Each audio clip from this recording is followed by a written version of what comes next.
All right. The next item of business is the standing council member reports. We were asked by two of the council members to change the order due to personal commitments and other commitments within their office and personal issues. Are there any objections to the order being changed? I don't have an objective to the order being changed, but I need to leave by 2:30 because I have a person. So if you can squeeze me in somewhere in there, I would appreciate it. Okay, all right, we'll put you third, Mr. Hill. Any objections? No? Okay. Right. We will now hear from the Office of Aging and Adult Services. The chair recognizes Mindy Richard to present the report. And thank you all for letting me go earlier. I don't normally ask for special favors, but today I am, so I appreciate that. So let me just, mine is the, I'm gonna call it salmon colored report, peach colored. And I'll just kind of give you some highlights and like I normally do, just kind of tell you some things that we're working on and answer any questions you might have. We have our stats here of the number of people that are in our various programs. The one that I think everybody's always interested in, including myself, is under the second section there, waiver registry. The community choice waiver wait list is just under 9,000. And the portion of that wait list, there are people that don't have some other type of services already, is 4168. I can share with you, I think I shared this last time, that we're under 900 on that number last October. And then it just ballooned. I mean, we've got tons of requests in, and but I can say that in the last month, it has leveled out some. It kind of went way up and now it's kind of leveled out. In fact, just last Friday, it was under 4,000. So we're kind of maybe going in the right direction there. The wait time, that's the other thing people want to know is once I get on the wait list and I have no other services, how long might I have to wait? And right now it's a little more than 10 months. It's not terrible, but we want it to be 6 weeks. And so we're at 41, almost 42 weeks. And so we're still working on that. We have a lot of different things going on in order to try to eliminate our wait list and work down. But the most promising piece of this is in the legislative session, and I think I shared this with y'all last time, we got 500 new waiver slots. So we're working to fill those waiver slots. The process is, we send in a letter, the person says, I want the services. Then they go through some, the support coordinator, gets with them that does the assessment, et cetera, et cetera. So when we can't just issue 500 right at once, so we would swamp our providers. And so we are pushing it out pretty heavy. So our support coordinators are feeling pressured by the fact that we want to get these waiver slots filled. So it's a delicate balance, right? We don't want to swamp the boat, as they say, but at the same time, I would like to send all 500 letters in one day because we just want to get people off the wait list and into services. But that's going pretty well. The team seems to be managing getting those certifications done as quickly and helping the support coordination when need be to do that. Another thing I might mention, this might be a good time to weave that in. In legislative session, there was a House Resolution 209 that created a work group to study how to, the Support Coordination Community Provider Association was really helpful in saying, let's look at support coordination. Support coordination said, we need to get paid. We get paid at certification. We need to get paid for the stuff we do before that. Is there a way we can do that? And some of the rules we have with CMS preclude that. However, we're looking at every which way we could do that because a lot of the work they do, they never get to certification, therefore they never get paid. And so you guys know this enough about me already. We're looking at the data. We have pulled data to look at, what percentage of the time do they not get paid? Why don't they get paid? Basically digging into the data and also the policies to see, are there some things we could do that would help them in that space? So at the same time that we're pushing on those 500 waivers, we're also trying to help that partner get through this process in a cost-effective business happy way. The other thing I would mention in the traumatic head and spinal cord injury program, our THSCI program, during the pandemic, that program, that program is funded through people going to court and having to pay fines for different DUIs, reckless driving, different types of traffic violations, and a percentage of the money that they have to pay in those fines funds this work. Well, with the pandemic, courts weren't in session, cases weren't being heard, fines weren't being levied. So therefore, our revenue was affected by that. Now, last legislative session last year, the legislature plugged the hole because our collections were down. And they helped support us in that gap of what we didn't collect because the courts were closed. I'm happy to say that now collections are back up and they appear to be pre-pandemic. What that allows us to do is to basically work through that wait list that we're now working on cases in 2020. So we do still have 245 people on that wait list, but these are state dedicated funds, statutorily dedicated funds. So when there's funds, we can open cases. When there's not, we can't. So I'm happy to report that our collections seem to be trending, not only trending upward, but staying upward. So we think we're recovering from the impact of the pandemic there. On the spas, I will say that our team did recently send out an RFI, which is a request for information. The folks that we work with, the vendors that we work there for the case management, we've asked them to provide us information on, their willingness and capability to be able to provide those services. And we will use that information in order to develop our new contracts. We all know that inflation's been, has hit everybody. And so we're hoping to get information from the people that can do the work, want to do the work so that we can pay appropriately for the work. Adult protective services, only two things really to note here. If you're a math person and you're looking at the last chart there, normally caregiver neglect is kind of our number one allegation in our cases. And for this quarter in fiscal year 24, it appears that it's number two and that number one is self-neglect. Now we're going to keep an eye on that because it may be that is the quarterly blip. But I will say that my experience, and I mean, I went in the car with the investigators and went out into the field a few times to kind of see what they see. And a lot of what is classified as self-neglect sometimes is, I'm going to say it's kind of twofold. One is sometimes it's hoarding, what one person, like I might go into someone's home and say, oh my gosh, I would never live in this. People have a freedom of choice to live the way they want to live. And so another person might say, I'm filing a complaint that you have self-neglect because you are living like this. And sometimes they turn out not to be substantiated because this is how they choose to live. So it's not neglect. It is just their choice in how they live. So I suspect we've been seeing more and more of that.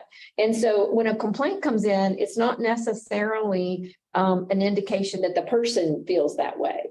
So we're going to keep our eye on that category because that's kind of interesting that we're seeing an increase there, but it's not something that's not being seen across the country. Another thing that we're doing in adult protective services is we paid a consultant to come in, a national consultant, to look over all of our policies, all of our procedures, and just kind of do just a quality check for us. Is there anything in the way we do our cases and report our cases that may not be best practice, or there may be other practices that are more effective or are more recommended? And so that consultant is about 75% through, and they've got a few suggestions. I haven't had the final report come through, but the tenor is nothing major, just a few tweaks. The other thing that I am interested, we're going to have them go through some of our cases, a sampling of our cases, and say, was there anything we could have done differently or should have done differently in the investigation? And so I'm happy to put ourselves in front of these experts to say, are we doing the best that we can be doing? So just to let you know, that work's going on. And we use some of the money that came from the federal funding during the pandemic to pay for that.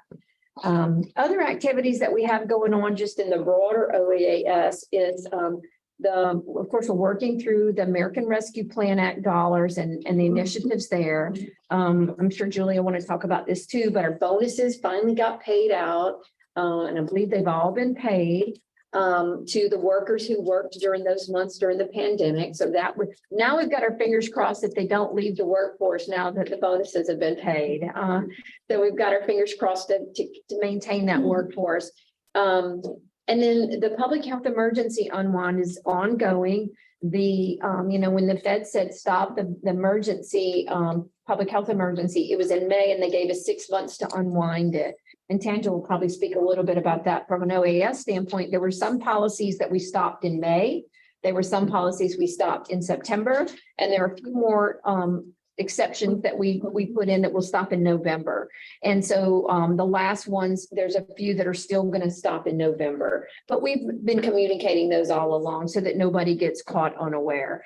We also have been working closely with Medicaid as they're beginning to redetermine people and say, hey, wait a minute, you didn't reapply. We don't have your information. If they're our population, we get a list from Medicaid and we reach out, our regional operations reach out and talk to the people and let them know, hey, next month, you're going to get a letter that you're getting taken off of Medicaid because they don't have this information. So we're trying to kind of close that gap so nobody loses coverage, even, before that letter goes out. So that's kind of it for me today. Does anybody have any questions about anything that I've covered? Yeah, Nicole. Okay, I know that you guys were talking about you got the 500 new waivers, right? Yes. And you said that they were doing work, before they get certified and all that other good stuff. They're not getting paid for that when they're doing that? So here's how CMS looks at it. Because support coordination gets paid a per member per month fee once a person's certified. So in other words, certified is they're financially eligible, and they're medically eligible. So once that's determined and an assessment is done and it's determined that they're eligible, then that's when CMS will start paying. And so CMS says, until you determine they're eligible, we can't pay you. What they do before then is gathering all that information. And so CMS looks at the rate that we pay them to include all that pre-work, I'm going to call it. What we're hearing from our support coordination, because we're listening with really open ears, is that there's a lot of work that goes in that pre-work that they feel isn't covered by that rate. So we're having to say, okay, what do we need to ask of CMS? Maybe it's the situation where we could say, if we find out you are eligible, can we go back and pay you so many days prior for the work that you did? And does our rate, did it include that work or maybe not include that work? So we're digging into that, roll up your sleeves, dig into the weeds of that. But it has always been a CMS policy that you can't get paid till you get certified.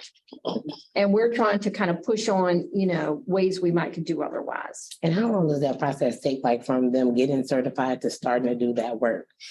Yeah, that's a great question. So sometimes it takes 6 months because so let me tell you why though, because it includes that financial eligibility piece. And sometimes the participant has to provide documentation for Medicaid eligibility. And they kind of do the back and forth. We need this. Oh, now we need this. And it can take longer than the 3 months it's supposed to take. And so sometimes it's not the support coordinator's fault. It's not Medicaid's fault. It's really kind of the coordination with the participants. And so it's a little bit, I'm going to say out of their control sometimes and out of the control of our own Medicaid department because they can't approve what they don't have. So anyway, we're trying to find ways to kind of fill that gap for them because it's not insignificant, But thank you for the question. I have a couple more. Shot. I took notes. Okay, so you said that you would like for that process to happen, like y'all had a 10-month process right now. In regards to the waivers and the waiting list and stuff, how long people stay up on there. I know you said that y'all working on ways to get that there. Okay, what does that actually look like? Is it hiring someone? Is it bringing in extra support staff? Like, what does that look like? Yeah, that's a great question. So it's probably about a 10-prong approach. So one of the ways that So remember that number I told you about that's just now under 4,000? Mhm. That's people who are getting no other services. So one way to solve for that is to give them other services that's not a CCW waiver. Can we get you an LTPCS? Can we get you in a PACE program? Can we get you some help with adult day healthcare? And so we've been sending out letters to people who are on that wait list saying, would you be interested in these other programs? Because we can get you some services while you're waiting. Another thing to do is to find out whether, like we're doing this situation I told you last time, where when we send the letter, we call you and tell you the letter's coming. Once we send it, we call you and say, did you reply? We're trying to hurry you up to get you to respond, the person to respond, so we can hurry up and get you in a waiver. We also have, there's an aspect that's kind of, I'm going to say scrubbing the list. In other words, what if 400 of those people that are on the list no longer need services? And so we have to reach out and say, do you still have the same needs you had, a year ago? And so we're scrubbing the list. There's some cases where they're actually getting services through OCDD and they need to come off of our list. There's some of them, can we give you other services maybe that are not a CCW, but while you're waiting? And then some of it is just pushing the process faster with the support coordination, because they don't come off the list till they get through that certification process. So how can we speed that piece up? And the last piece is we're asking this year's budget that we put in 750 more waivers. Now that has to go through, and I've explained that before. It's, 7 layers of approval basically before it goes to the legislature and really gets approved. We made it through that process last year and got 500. This year, we may not get 750, but we're asking for that. And, most of the questions that I have asked to me is, if we give you 750, can you fill them? In other words, can you really do that many if we give them to you? Can you fill them? And we believe we can. Our goal right now is to get the 500 filled by Christmas. So we feel like if we ask for 750, that's within our capabilities, but it is pushing our system. And so that's the other, if you added another 750, that would help as well. And there's attrition, right? There are people who are in a waiver that either move out of state, they pass away, they don't need services anymore. We do have attrition. So even if we got no new waivers, we have a fair amount of attrition that's in addition to the 500 that we're filling. Thank you, Mandy. Okay, and one more thing. No. So you said that you guys had an outside entity come in and like do an audit upon you all, right? Mhm. So when are they giving y'all that feedback? So they report to us weekly. Okay, To my teams and say, hey, here's what we looked through, here's what we saw. But I actually am getting the final report. I think it's within 2 weeks. Is when the final report is kind of like an exit report. And I'm happy to share with you all once I get it, what we saw, and I'm anxious to see it myself. okay, and then y'all gonna have preventative steps to fix? Oh, whatever? absolutely. Okay. I'm sure they're already fixed the things. They've already kind of given them a hint that we, Mhm. that we might need to button up. And usually there are things like, policies and procedures that we have in place that they might say, other states do it this way. It's not wrong the way you're doing it, but you might consider doing it this other way. And so that's what I'm hearing. The feedback I'm getting is there's nothing earth shattering. It's just some tweaks and polishing up some things. Okay. Thank you. Are there any other questions from council members on the report? Gio? So the 750 waivers, is that for 2023 or 24? No, ma'am, those would be, if they get approved by the legislature, they would be given to us in July of 2024. So for 24, Yes. okay. Thank you. So the ones we have, the 500 right now, we have until June of 2024 to fill for this fiscal year. And the 750 would be for the next year. Okay, Yeah. got it. Got Thanks. Any other discussions or questions? Okay. Is there any public comment? Hearing none, the report requires no action and it will be placed on file. Okay. The next item of business is the report from Families Helping Family Center. The chair recognizes Mr. James Sprinkle for the report.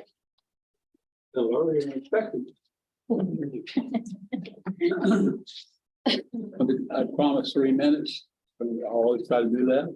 You will have a white piece of paper, demonstrate region 2, region 7, region 2 is Baton Rouge, and region 7, of course, is up in Shreveport. So you all have that report in front of you. I'm not going to go over, you can read that. And of course, the report, front report, you'll notice 3 or 4 blank spaces, and people had some emergency unable to get over that into it. But you do have what you have right now. Anyway, what I wanted to do today was present a little bit different perspective, like a personal perspective, to show you who Families Helping Families is by a slideshow. Now, I took pictures right center, and I'm going to go through it. There's only 12 pictures. I'm going to talk fast. Once you get to it.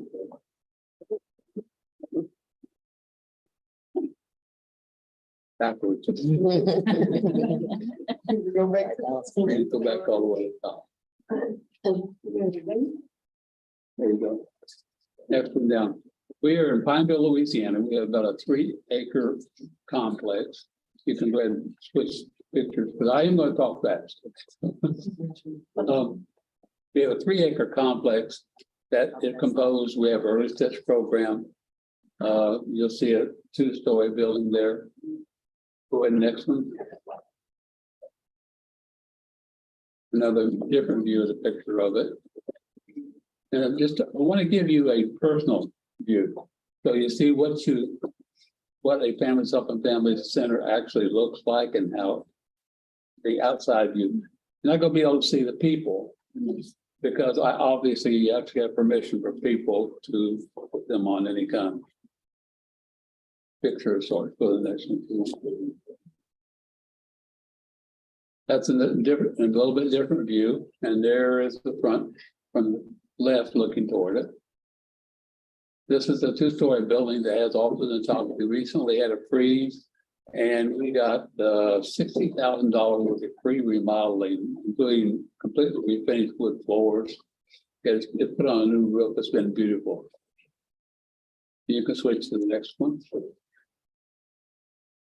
Back there, right behind that car, there is a 700-foot walking trail with a bridge that's made for wheelchairs or for people jogging or walking. And this particular thing, it was going to cost us $7,000 to pave it. We got it at an auction at a shipyard, a big conveyor belt this wide and this thick, $400. Went down with a trailer and almost squished the trailer. It was bad. And volunteers I had that was up there came up there and said, "Oh, they cut me out because this thing was this tall to unroll." You can imagine over 10,000 pounds. Anyway, it goes all the way to the property, back around, back up, and back over. Now you can go to the next page. This is from the rear view of our center. The early steps program, you'll see, again, zoom in a bit, the blue way back there on the right hand side of that building, that's a hand painted by one of our artists of an aquarium scene that's been there for years that she painted for us. We have offices, we added down the 2 white sections of offices. This is our parking lot downstairs. You can go to the next page. We have a fleet of 12 cars between here and Shreveport because we have a Shreveport boat. This particular thing right there is a garage that housed recently $250,000 worth of supplies that was supplied by us by Walmart. What's a drugstore? Walgreens. Walgreens, yes. They supply us $250,000 worth of supplies that we, with the center place, they took a big semi truck up here. My board of directors came up with their tractors, unloaded it. We had mayors coming from all the way down in the last Hurricane Ida.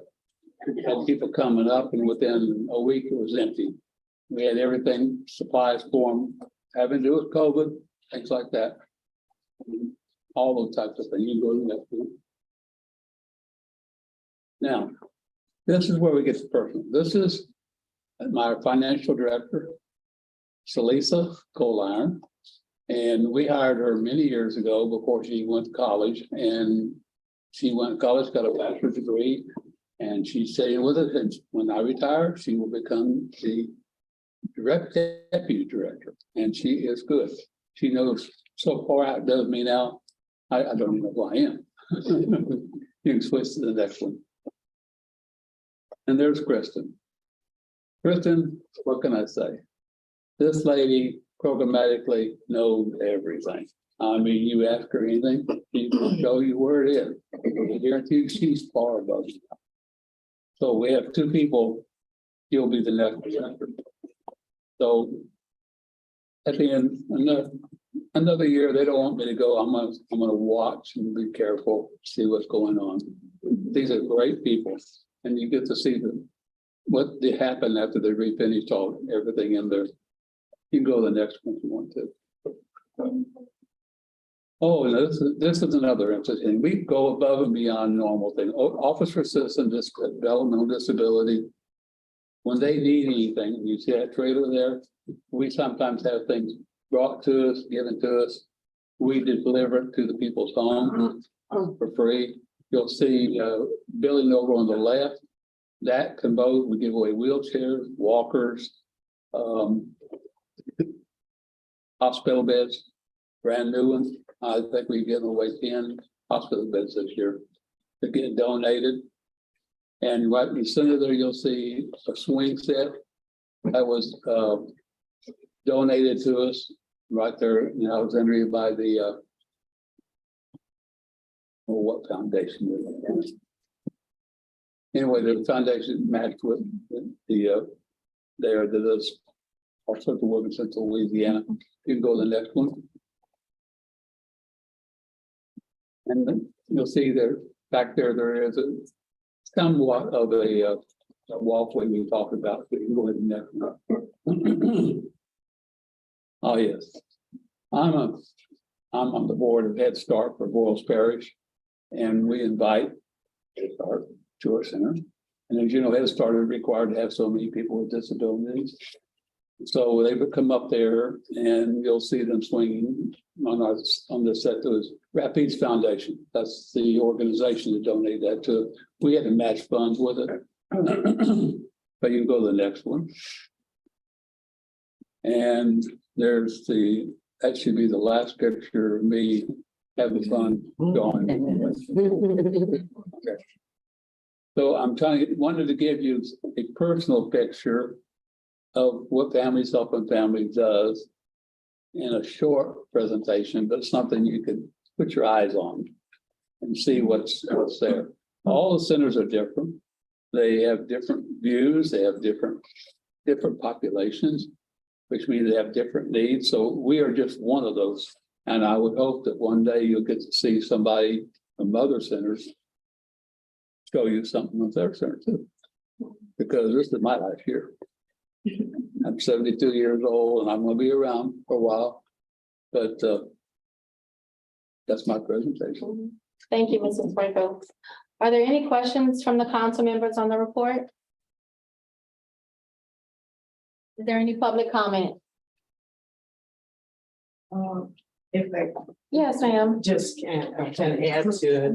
Can you please tell me who you are?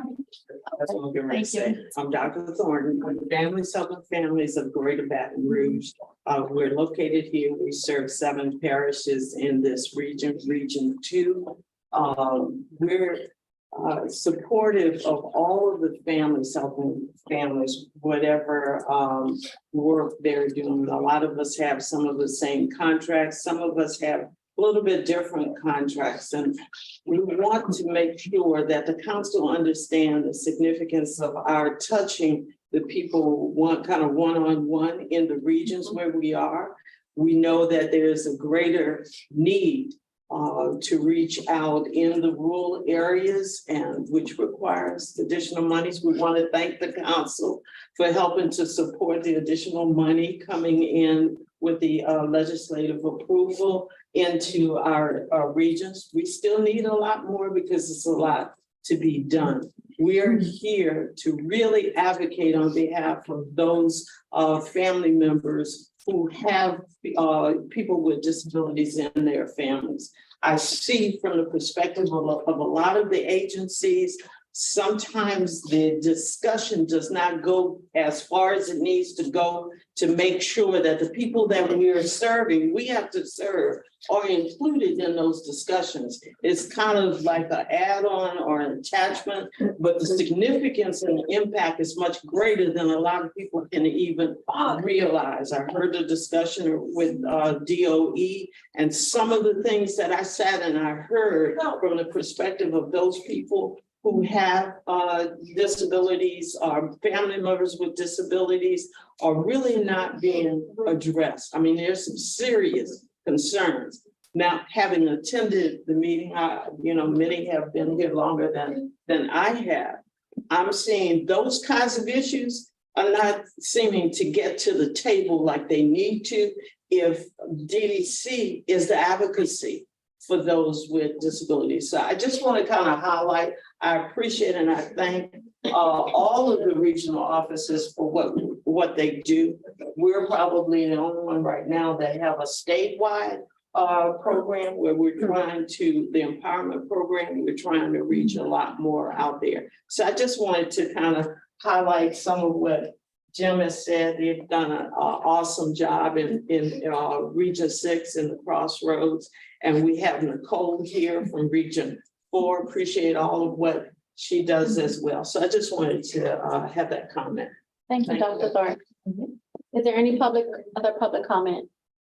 Nicole? Nicole Flores, Director of Families Helping Families Acadiana, and just want to reiterate to thank the council for including the funding in the advocacy agenda. And we do have two state-wide programs. At our center, we have Parent to Parent, we're the Alliance member.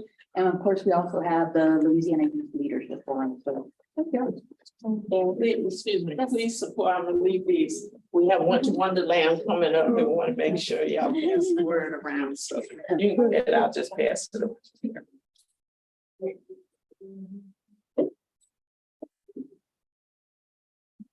Any other public comment? The report requires no action and will be placed on file.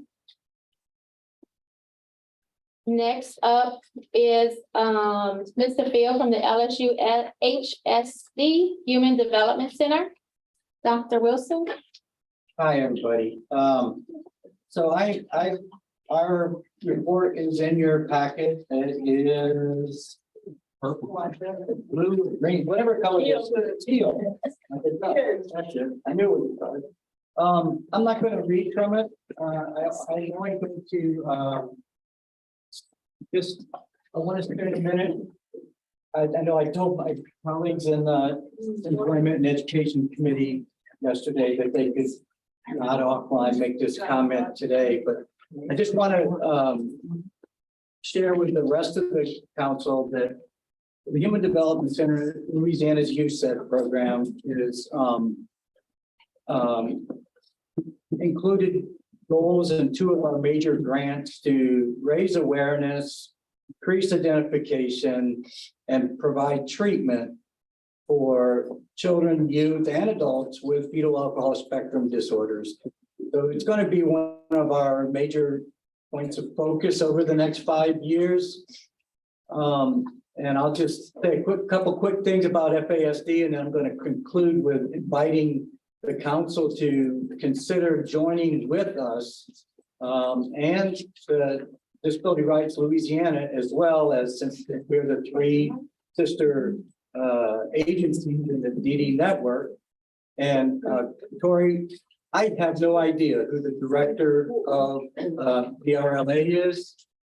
Actually, I think I have an idea, but I would invite you to speak to that person and let her or him know that I think our new DD Council Director, Executive Director, and myself would really love, I'm saying this for you, maybe you don't want this, Ebony, but in the past, like we always met quarterly as the three directors to kind of make sure we were as as a triangular kind of sister agencies, kind of addressing things and aware of what each other are doing and how we can support the efforts of one another.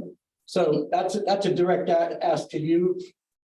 I can speak to that. So much like the DD Council, we currently are operating with an interim director on a temporary basis. We are conducting a search for a full-time permanent ED right now. We're doing interviews, and our expectation is that sometime after the beginning of the year, we will have a permanent ED on board. So we are currently operating under an interim ED right now. So probably next year sometime. So can I ask you as a personal favor that when that happens, that you let me know and certainly let Ebony know, and we will try to welcome that person in to the DD network. But just with that aside, then, real quick, I just want to say that fetal alcohol spectrum disorder, according to the World Health Organization, is the leading cause of developmental disabilities in the world. According to the CDC, fetal alcohol spectrum disorders is the leading cause of developmental disabilities in the United States. I would ask most of you in this room if you know an individual who has fetal alcohol spectrum disorders, and I will wager, but we're not going to really do this because I'm too cheap to pay off. But I would wager that the majority of people in here would answer no. I really don't know somebody that has FASD. 1 in 20 kids, as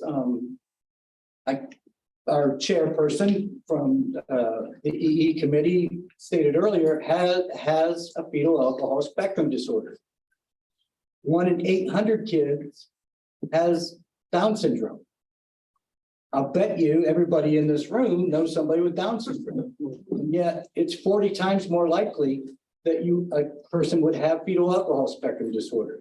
That's kind of where we're at in terms of moving the needle on this very, very prevalent and devastating condition that mostly is misdiagnosed as another thing.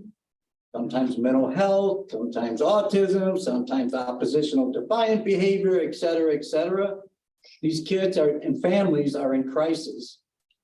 Many of them are in foster care. Many of them are on a path to prison and bad outcomes because they appear to be kids who are troublemakers, but they're not. They have brain injuries and their behavior is misconstrued.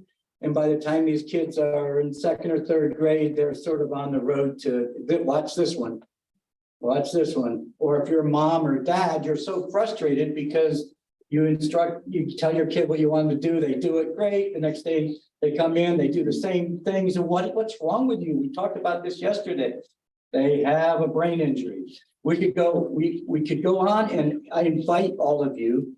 And if the council would help, and according to the extent that the RLA could help us get the word out, I will send information to the council and to the RLA about, we want to invite people to come to a live/virtual Zoom or live. We'll have a live event, most likely in New Orleans, but we will do it in a hybrid way. So if anybody, wherever they're at, can come. If you have any interest at all in this topic and helping us to formulate our strategic plan, we want to hear from you. We are going to form a state chapter of FASD, Fetal Alcohol Spectrum Disorder United, which is the support and information and advocacy organization for fetal alcohol spectrum disorders. So we would love to have, people engaged with us so that we can hear from those folks that have either lived experience or are very touched by this condition. I know somebody very near and dear to the council who's no longer with us, and I won't say names just now, but is a very significant person for us, all of us on the council over the last 10 years or so, had fetal alcohol spectrum disorder. And probably a lot of people who didn't know her didn't realize that. But So these are real people who contribute, who are smart sometimes they have other co-occurring conditions that impact them, but for the most part, they are people that we all bump into from time to time.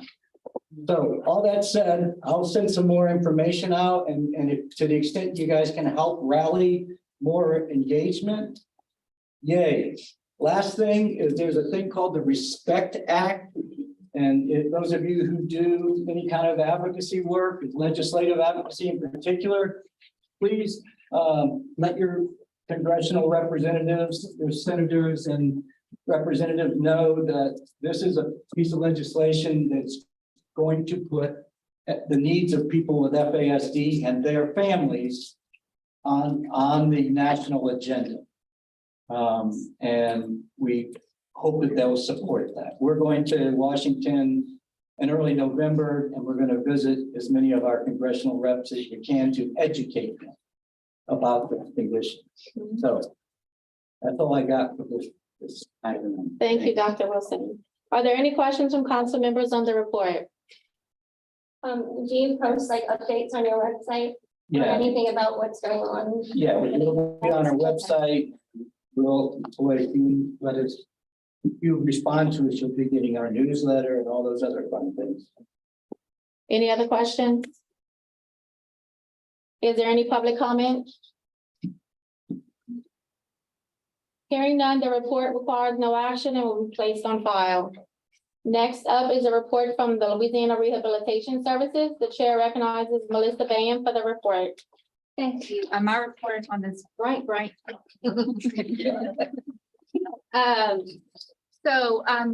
all of our reports, we give a lot of statistical information. We currently have about 3,400 students that we're serving through pre-employment transition services. That number continues to grow, and so we're excited about that.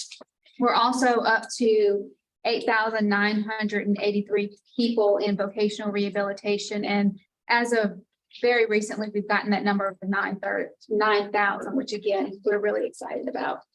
DD open case, VR cases, we have 2,737 cases open for individuals with developmental disabilities.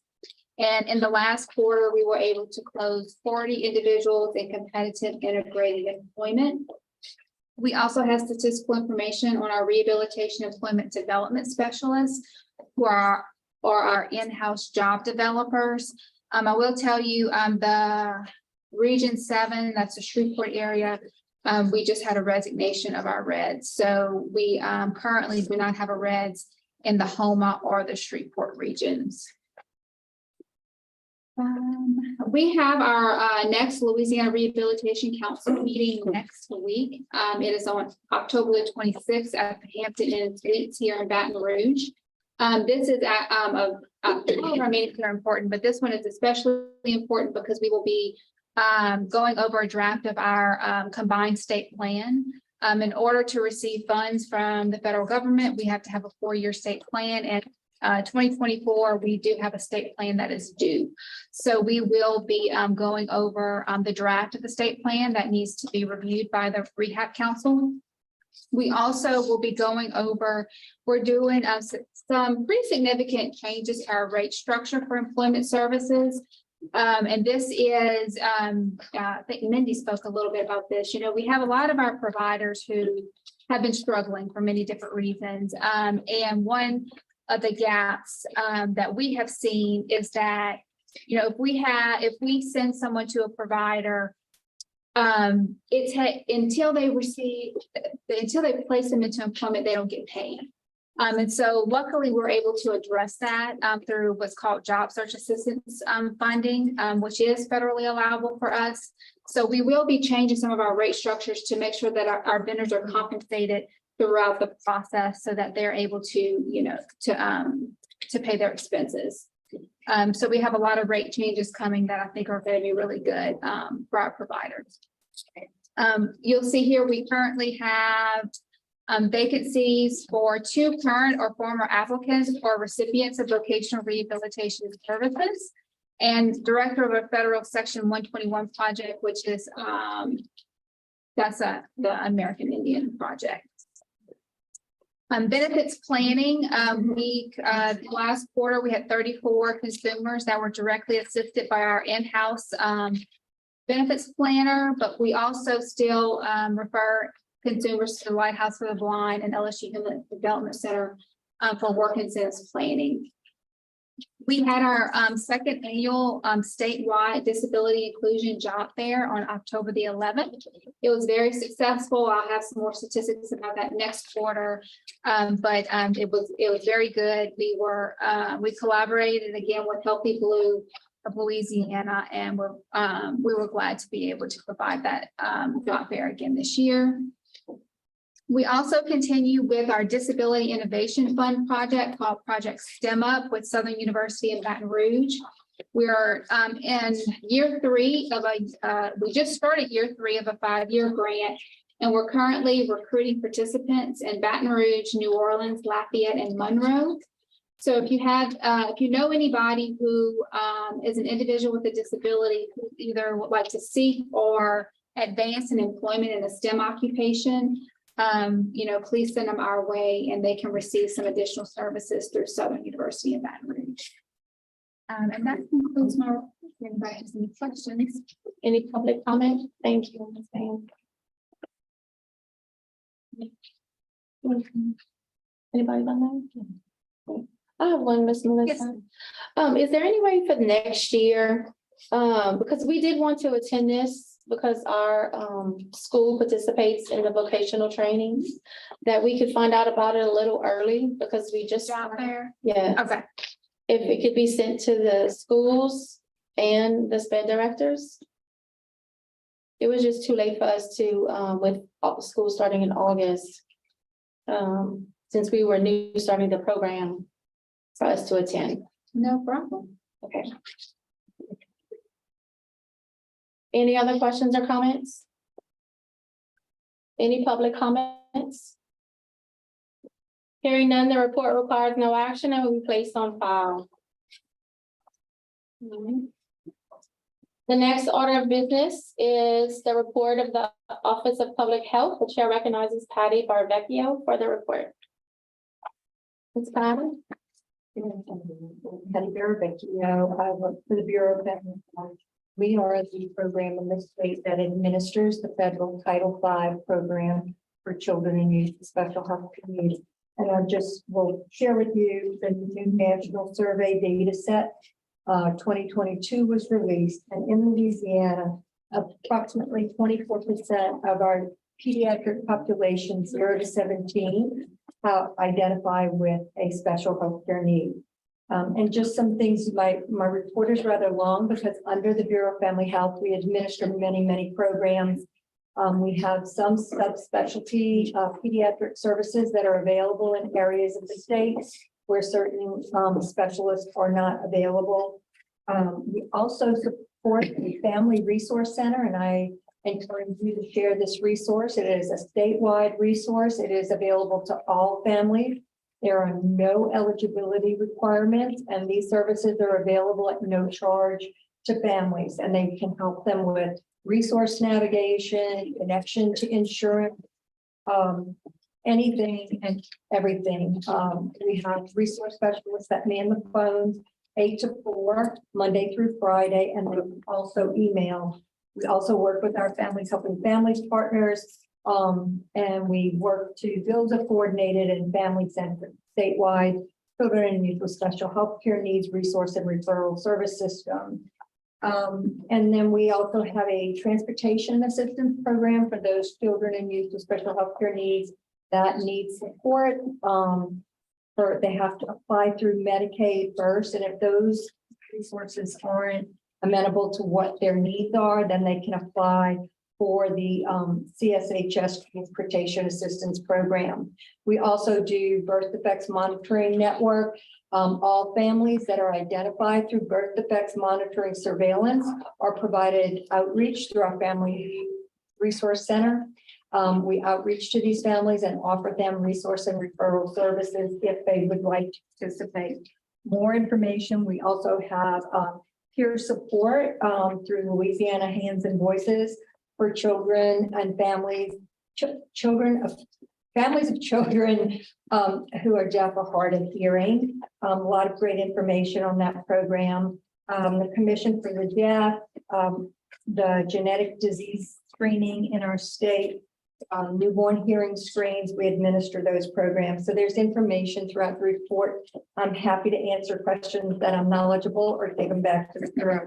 One correction, our statewide Young Child Wellness Collaborative, the next meeting for that is December 12th. It is not August 8th. And so we also sponsor a Bureau of Family Health sponsors a developmental screening initiative, and we provide clinicians with TA. We publish a toolkit, all of this around promoting early childhood developmental screening so that when there is a risk of delay, it is identified early and we are able to link them to screening at the earliest possible juncture. Any questions or comments? Thank you, ma'am. Oh, yes, sir. Dr. Phil. Is there any possibility of adding after discussions about what and how a component around FASD screening or developmental screening? I would say yes, and we just are undergoing there's a Louisiana developmental screening guidelines that just went through content review. But yes, that is something you certainly could bring. I would reach out to Dr. Teresa Northington. She's the developmental screening coordinator. And I'm thinking maybe some of the early childhood screens that that are recommended by the AAP and Bright Futures may align with what you're looking for. Northington, Teresa, Teresa.Northington @LA.gov. No HT. I'll send it to you. I'll email it to you, Phil. All right, thank you. Any other questions or comments? Is there any public comment? Hearing none, the report requires no action and will be placed on file. Next up is the report from the Bureau of Health Services Financing Medicaid. The chair recognizes Angela Womack for the report. Good afternoon, y'all. As Mindy previously mentioned, I'm going to start off with Medicaid Unwind, just because it's really the hot topic on Medicaid right now. What Medicaid Unwind is, during the public health emergency, we were not able to disenroll anyone, meaning for any reason. There were a couple of reasons. You had to move out of state, pass away, or you called us and asked us to take you off. With that being said, we had over 2 million members. And all 2 million of those members are having to be redetermined. So we're taking a 12-month process to do that. It started in May and it'll go through May of 2024. Most importantly, the feedback that we've gotten from some members is that, I did this before. I didn't know I had to turn in any paperwork. If you receive any letters or know anyone who has received letters, please have them to respond.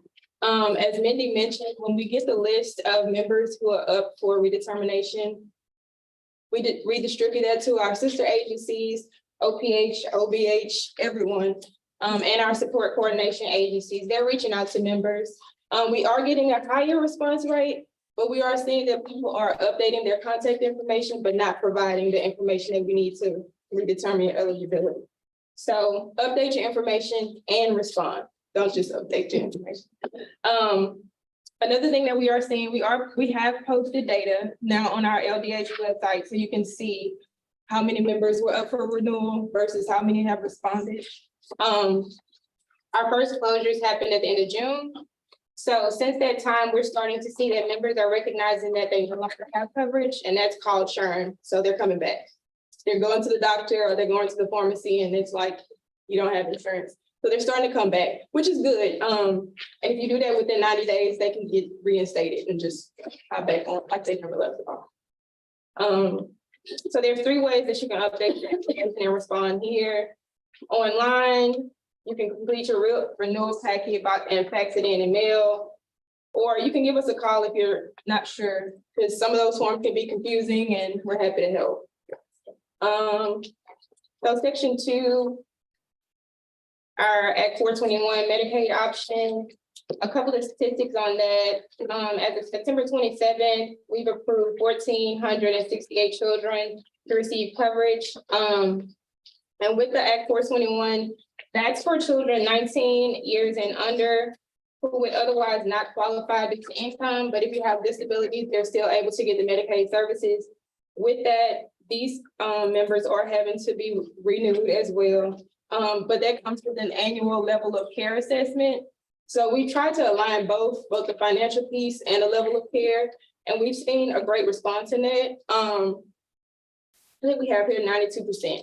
So just keeping in mind, it's not just Medicaid members who are not on a waiver or in a special service option, it's everybody. So if y'all know of anyone on Medicaid that received any letters, please have them respond. So a couple of statistics in our other areas. Permanent supportive housing. We currently have 3,860 individuals being served and 2,387 households providing permanent supportive housing. In our Money Follows the Person or our My Place program, as of September 1st, we have approximately 4,051 individuals that have transitioned from institutions through our MFP program. And over at the top of page 5, it shows our transitions by the calendar year. So you see it starting April, down in 2023. The next section, self-direction. As of August 31st, there's 2,356 individuals enrolled in our self-direction program. And right below that, it shows which waivers those participants are enrolled in. Over on page 6, our EBV verification. Approximately 92% of our providers are meeting state benchmark of 80% for EBV input. We're also in the process of implementing EBV for our home health providers. So our contractor SRI will be working through the home health agencies doing those trainings in the upcoming months. Section 7 under behavioral health. So our CSAC waiver, there's currently 2,217 enrolled as of September 2023. And then it shows the breakdown per region in the chart below. Over on page 7 is our network adequacy report for behavioral health, and it's broken down by our MCOs. It's continued over on page 8. And for the last piece on page 9 is our ABA services. And this shows our breakdown by MCO as of August of this year.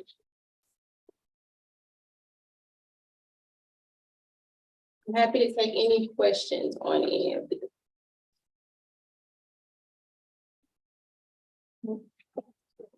No questions? Thank you, Ms. Tangela.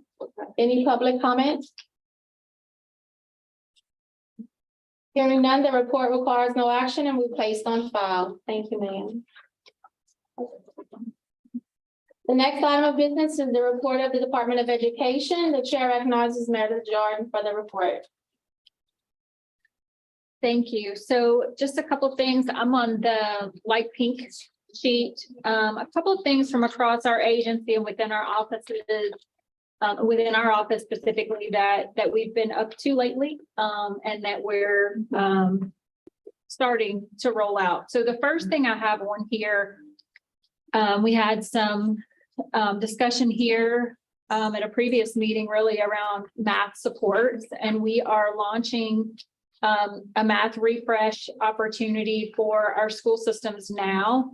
We are encouraging special education leads to also attend these meetings. And so we are doing a regional tour starting a little bit later this month for school leaders, system leaders, all educators who want to learn about more about our math initiatives, more about some resources coming available, including our Zern Math, we did an impact study in our state on our Louisiana students who were participating in Zern Math as a intervention or as a tutoring initiative to help close math achievement gaps, and found phenomenal results for Zern Math for use of that for intervention.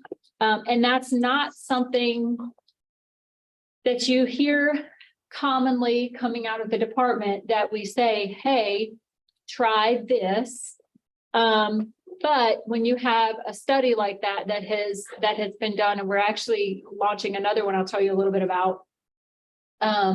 It's one of those things that we feel like, we feel obligated when school systems don't know what to do for math intervention or support. If you have nothing, try this, right? It's totally optional. Our school systems have a lot of local control around curriculum they use and what intervention programs they use, but we feel as a department the obligation to support any studies that we can do, and anything great and impactful for intervention and helping to get those materials out and the word about those opportunities out. So on the tour, system leaders and educators will hear about Zern Math. They will also hear about implementing some of our math refresh resources, which include some newly created foundational math resources. And so you think about the impact of this group. We had that discussion at a previous meeting. Dr. Michelle was here and talked about, we're doing a lot, Meredith, around literacy. We need some support in math too. And so this is something that is newly launching. We call, we love acronyms. But I did try to be respectful of our no alphabets and spelled out foundational lessons for accelerating math education, or our flame resources. So lighting a flame to decrease gaps in math and closing those achievements. So we've got some brand new math resources out, some foundational resources that we will be providing a lot of support around. The math tour will kick that off, and really, discussions here with other stakeholders and input, and even our latest sleep scores, we showed a lot of improvement around literacy and reading, and that is due to a lot of the literacy work that we believe that has been happening and the literacy initiative statewide. And so, what happens when we do that? We see other things that then need support, and so we didn't grow as we wanted to in math. And so now we know we've got to support our school systems with this. So we're really excited about it. Share with your special education. We're sharing it with special education leaders in our school systems to attend, go learn about high quality math intervention, and what are some options out there as far as instructional resources to use to do that. So feel free to share. Attached to this, we're also going to be doing a study on an intervention called Amira Learning. It is a science of reading focused phonics tutoring program. So in addition to high quality core instruction, high quality curriculum, this is a tutoring program. We actually started it as a pilot to support English learners. But we are expanding that, encouraging that in our expansion pilot to be accessible and be used with students with disabilities that it may benefit. And that will be part of an impact study we do there, is looking at those subgroup performance in that particular literacy intervention work and how that impacted our students with disabilities who access that. So just another area. Again, something that not historically has been common for the department to start looking at specific interventions or specific programs and what's working. But more and more as we hear school systems, educators, principals, who say, what can I use? What's out there? What's effective? So doing a few more of these studies and trying to help them choose high quality intervention. Though nothing replaces the quality of a highly effective educator and direct intervention, but trying to also use resources and what else is out there for intervention. The second piece on here that I wanted to remind you guys about. We bring this to you every year. Our high cost service fund is launching. Round one for this year is launching. It supports our school systems and schools that serve our students with the most significant needs. So these are students who have excessive costs, right? By way of specific assistive technologies that are needed, that are expensive. Additional costs around special personnel support that are needed to support some of our students with our most significant disabilities. We commit annually about $4 million to this. Now, school systems also have a portion that they have to also fund part of those expenses with their local MFP dollars. That supports all of those maintenance of effort, and you have to spend just as much local dollars on your students with disabilities as your federal. So they have to braid those funds and use those funds and also support kids with their local dollars. But this literally comes straight from our set aside funds and actually goes back to support individual, very expensive student needs. This is not something that we have to do as a state. It's something that we have done for quite some time. Not all states have a high cost service pool of money, but it's something that we've committed to, and we have a lot of districts. I mean, we spend it all. We don't give any of our money back, but we have a lot of districts who take advantage of this for their students who have some of those really expensive support needs, and allows them to provide those real specialized needs for some of our students. So round one is launching. We also have a round two option that happens after the new year. Really, I think when this program was first launched, that need was identified because we have some students who are mobile. And we may not capture them in round one, but we still have some students with some significant needs that could benefit from this. After they have a little bit of mobility, maybe around the October 1 counter within the fall and winter of their school year. So we can capture some of those students for some school systems. If they didn't get to apply for them in round one, they can apply in round two and still get to take advantage of these funds. So that's opening this month. It is so many kudos go to my team. It is an extensive review process for these funds. There's a lot of documentation that our school systems have to show, and they have to document that in our special education reporting system, showing this is the student's need, and have it as a part of the IEP is required to support that student. So there's a lot of review that goes into it. It's a lot of work. But something that we're really committed to serving some of our students who need some of these really significant supports. We have also started working alongside our Accessible Educational Materials Center to start a work group really focusing in on some of the issues, concerns that we all talk about, that my state special education panel talks about with again, our students with the most significant needs. The first project that this task, and it includes a lot of individuals with a lot of that expertise, right? So we're talking about students with significant communication needs, assistive technology, highly modified instruction in a lot of ways. And so the first project that this group has been digging into is really helping us.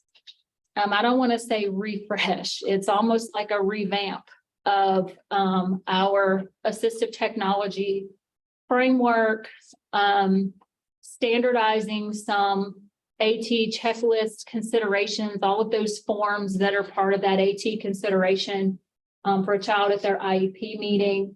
We'll have a considerable guide that talks about what are all of the things that you need to consider when we're looking at assistive technology. We're aligning it to what's called the National SET framework. SET stands for the student environment, the task, and then the tool. So starting with the student, what do they need? What are their needs? What are their goals? What are their outcomes?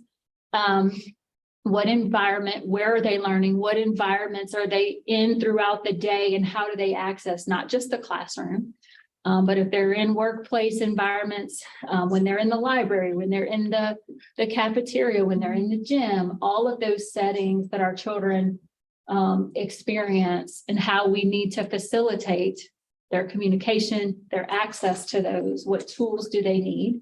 The task, what are they asked to do in all of those locations throughout the day? And then what's the tool? What's the thing that will best support their needs in all of those places? And so it's a national framework that I have been in several sessions on nationally at several OSIP conferences and worked with a couple of other and having conversations with other national accommodations and accessibility groups. And so we're really excited about it. This is a group, the group is meeting bi-weekly. It is time consuming. We are working alongside that group every 2 weeks. It's a lot of work. There's a lot of heavy conversation, lots of document reviews that will ultimately, we're going to be presenting actually at our next SEEP meeting exactly what this group has been working on. Of course, we'll bring a lot of those tools, a lot of those documents to get input and review, but I wanted you all to know that work is happening and is something that we've been really committed to this group of students who often need so much more significant specialized supports. There's not a playbook of sorts that addresses all of the needs of these students because sometimes they're so specialized, so individualized. And so kind of taking it step by step and where do we start? I can foresee additional projects being worked on by this group, but wanted you all to know that work is happening and something we're committed to. We have updated, so every time our ELA state curriculum that is available for school systems is updated with new units, new texts, because it is a Louisiana generated curriculum.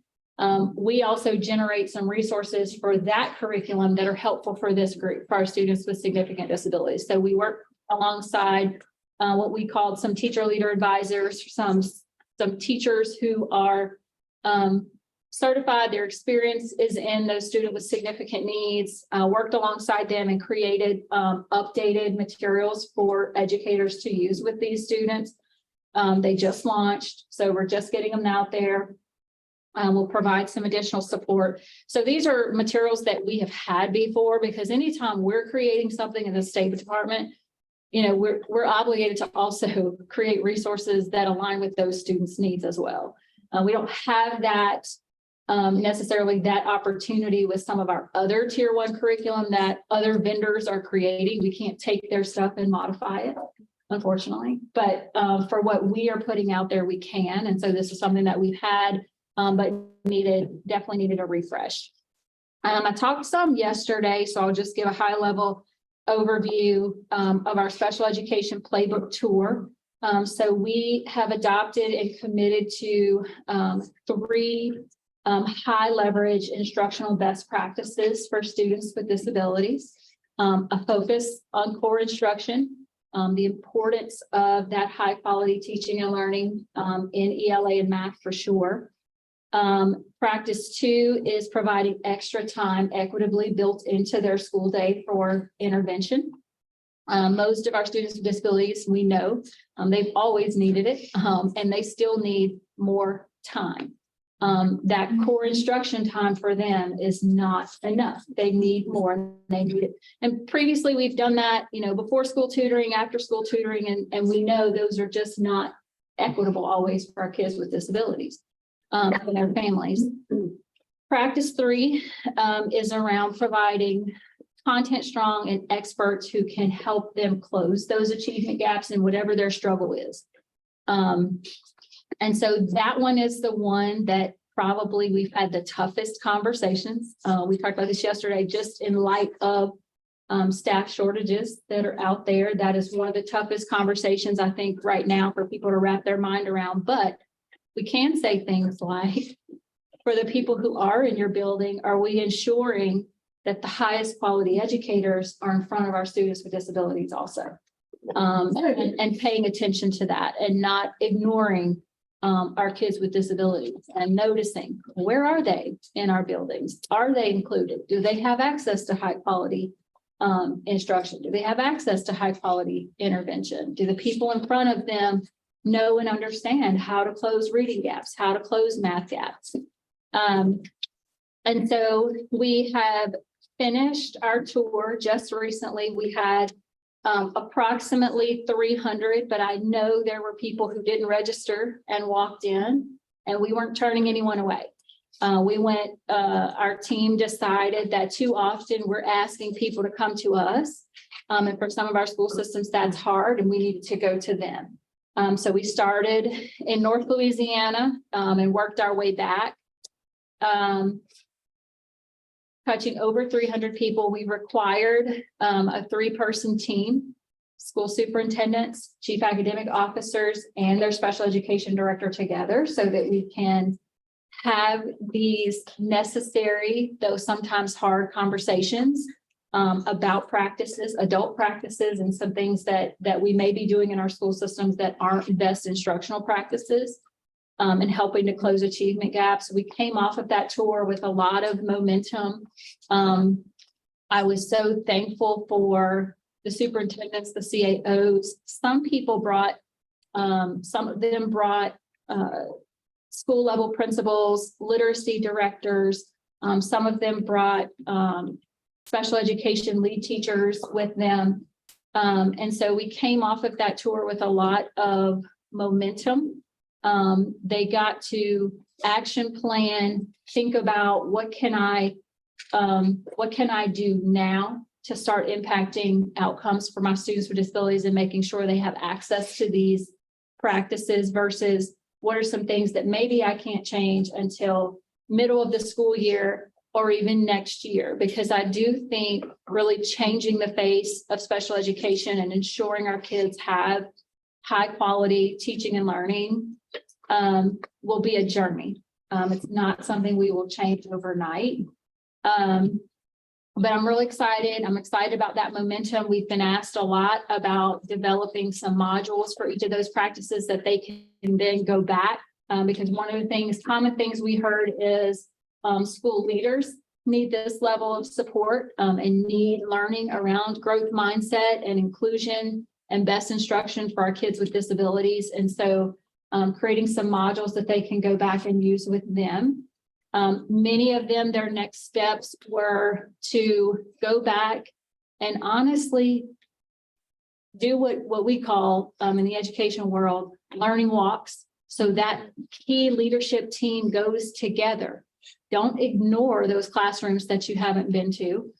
Go see, where are our students with disabilities? What does instruction look like? What does intervention look like? How is the rigor, right? Are our students with disabilities being challenged? Do we have a culture of inclusivity in our schools? So those were some of the action steps, next steps for them. And then of course we have, again, this was just initial support. It's definitely going to be a journey, something that we're committed to working alongside our school systems to implement and ensure that our kids have best instruction. The next piece here, this is new. This is something that just came out of legislation and was changed. So now our Literacy Advisory Commission has a dyslexia subcommittee. So this is something that's of big interest in our state, across the nation.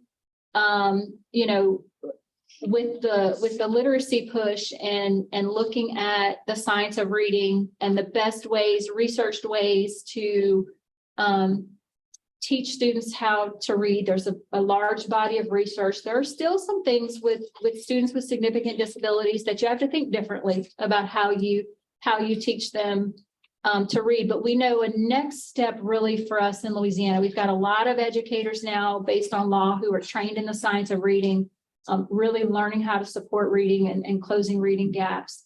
One of our next steps, we're talking a lot through this subcommittee around additional dyslexia support. We're going to be launching a cohort of dyslexia therapists. That way we can get some additional folks trained around some very specific strategies to support students with dyslexia and kind of We're gonna look regionally. We're gonna try to, make sure this cohort is situated across the state so that we have great, so we don't put 10 new dyslexia therapists in EVR. Right, versus looking across the state and making sure that we're distributing that. But we'll be funding their coursework and helping them get that certification added on. You all also probably remember we also had legislation that now requires dyslexia screening for all kindergartners. We are in that process. So because the legislation required that the state choose one instrument, that goes into a lot of procurement rules. And so we are looking at launching a request for information. If we only get one vendor who says we're the only ones that meet the requirement for this, then that's one route. If we have multiple vendors who say, well, I have a dyslexia specific screening that meets the letter of the law and the requirements, then we'll have to go through RFP. And those of you who are in state agencies and understand RFP knows that we likely will not have that one selected screener for this year, and next year may even be pushing it. Sometimes RFP can take about 18 months. But our school systems are continuing right now with the policies that we have in place around dyslexia screening until that process is finalized with selecting one dyslexia screener for all of our kindergartners. The next piece on here, we have been sharing our accessible educational materials. Their Aiming for Success conference is coming up this month. Our team is presenting. We always attend. Again, this is a conference that really is providing professional development anchored in those evidence-based practices, focusing in on student access to grade level content, universal design for learning. How do we get our students with even the most significant disabilities access to high quality curriculum? What are some strategies? What are some tools? What are the universal design for learning principles where we don't have to go look for programs? We can take a high quality curriculum and with some modifications and some teacher supports, they have access to that same high quality curriculum and instruction. And so really providing a lot of professional development. A lot of that happens at this conference. So you'll see we usually have a lot of special educators in attendance, TVIs, teachers of the visually impaired, teachers of the deaf attend this conference, teachers who support our students with significant disabilities, as well as teachers who support some of our students with mild moderate, but still need assistive technologies, communication supports for them to access that general education curriculum. Last year, Lynette Fontenot was the guest speaker. So they always bring in phenomenal speakers, wonderful sessions, and partner with the department on this. And so we are really trying to get out that information. You'll also see, if you watch our newsletters, we have several webinars coming up in November and December.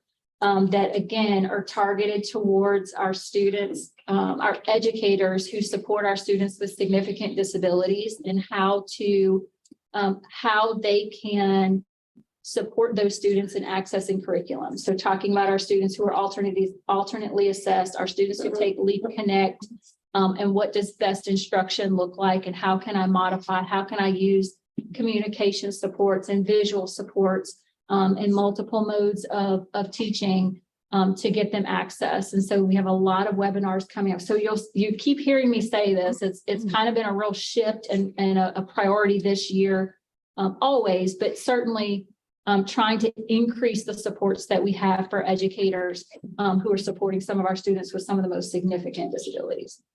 And last but not least, just a steep update, we had our most recent meeting in September. We welcome our newest members. We had several items on that agenda. We discussed the kindergarten through third grade alternate literacy screener, received feedback, comment, We also talked a lot there about the third grade retention act, the implications there on students with disabilities, received comment and feedback. We discussed the local special education advisory council reports, which I know we're going to come back at the next education committee, talk more about that, and I want some feedback. And then our next meeting is at the end of November, November 29th. Thank you, Meredith. Any questions or comments? Gio? Okay, so we gonna go back to at 392. What is the act saying? Are you like, what is your stance in? I hate a third one, but I don't know. Wait, Act 392. Yes. Tell me which one that is in your app. It's interesting.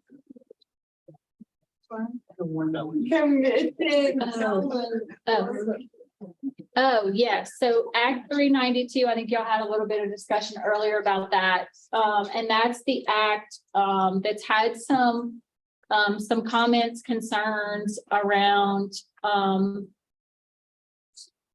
convicted felons and which felonies are allowed to be in classrooms. My stance is we need to have discussion as you all started. That it's my understanding that has been in place for quite some time. And I don't remember, Jill, the specifics of which felonies. Certainly there are some felonies that are prohibited, cannot. There are some that are exceptions that if you, after so many years from that conviction, you can come back, appeal, and get your teaching certification back and go into a classroom. I don't have all those details, but I think you all are certainly warranted to have those discussions. And I'm happy to bring back more about some details if I can find out from our certification department exactly more details around 392 and what's allowed. This is very intriguing. Any other questions? I think I need glance. I'm sorry, y'all. I think I need glance. And the long one, it made me mad.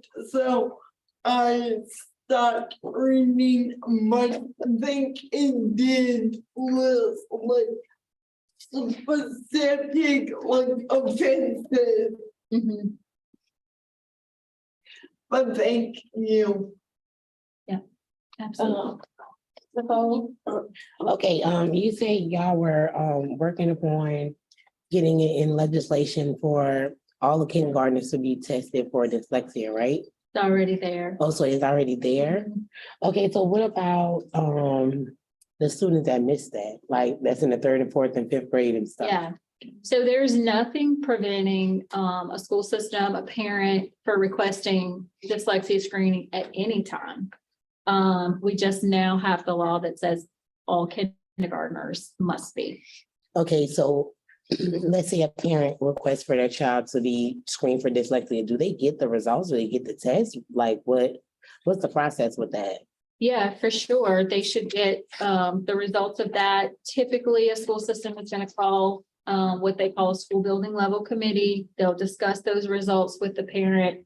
And then as a result of, depending on what it says, okay, we did a screener.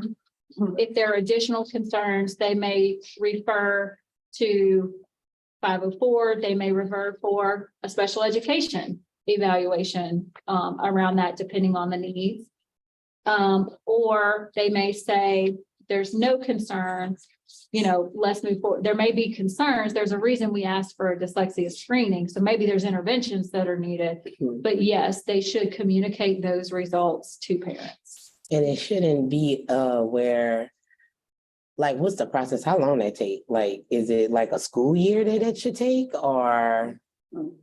So typically when parents request some sort of screenings, no, dyslexia screening won't take a school year. It's usually a setting, in a sitting, they'll conduct a screening. Now the timeline as far as, getting that screening, having a teacher administer it or a pupil appraisal person administering, if it's just a screener, typically teachers can also administer screenings. Now, if it's a very specific dyslexia assessment, that's more pupil appraisal, like once you're going that 1508 route, special education route, then usually pupil appraisal steps in and does some of those testing. There's not a clear, there's not a required timeline, like a parent says, I want dyslexia testing, then they have to start that. That should have 10 to 15 days. Like what's a reasonable amount, give them a reasonable amount of time to actually conduct that screening.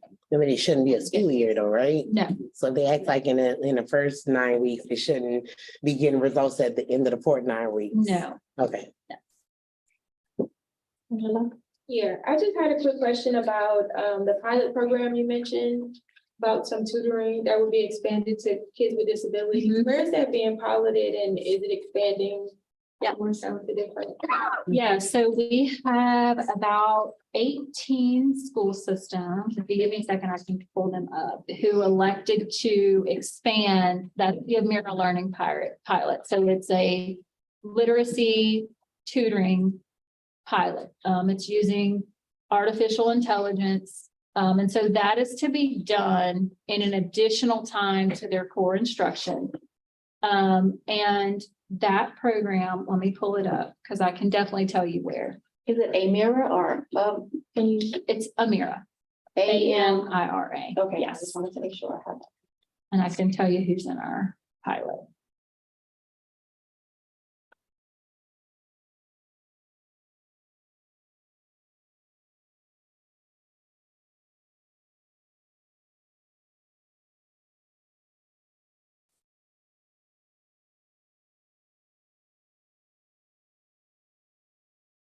We've got a couple of charters as well. So East Baton Rouge, we have First Line Schools, Jefferson Parish, Lafourche, St. John, St. Tammany, Tangipahoa, and Terrebonne have elected to expand that to additional K-5 students, not just their English learners, but potentially all K-5.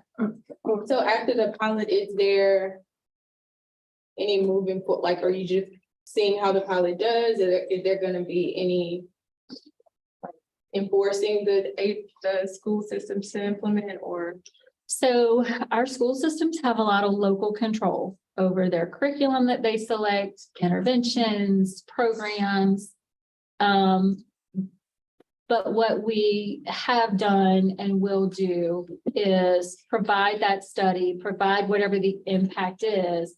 And usually that's how you can gain momentum for other folks to say, oh, I want to try this. Now, we do have other school systems. I don't have them in here. We have some school systems who are using some of their own funding. So when we pilot, and this pilot was funded using some of our state ESSER dollars. Some of our school systems are using Amira, but they're funding it with their own funds. And so that's a possibility too. But it's very difficult for us to mandate certain programs or curriculum on school systems. Good question. Any other questions? I just have a kind of curiosity question. How was it determined that it started for the testing for dyslexia at a kindergarten level? The reason I'm asking is both of my girls are dyslexic. I mean, they're 30 and 28 now, but back then, I mean, I didn't even see signs of anything until like 4th and 5th grade, when they were both diagnosed. So how was it determined that it was at kindergarten level? Because I would have never picked up on anything at that level. Yeah.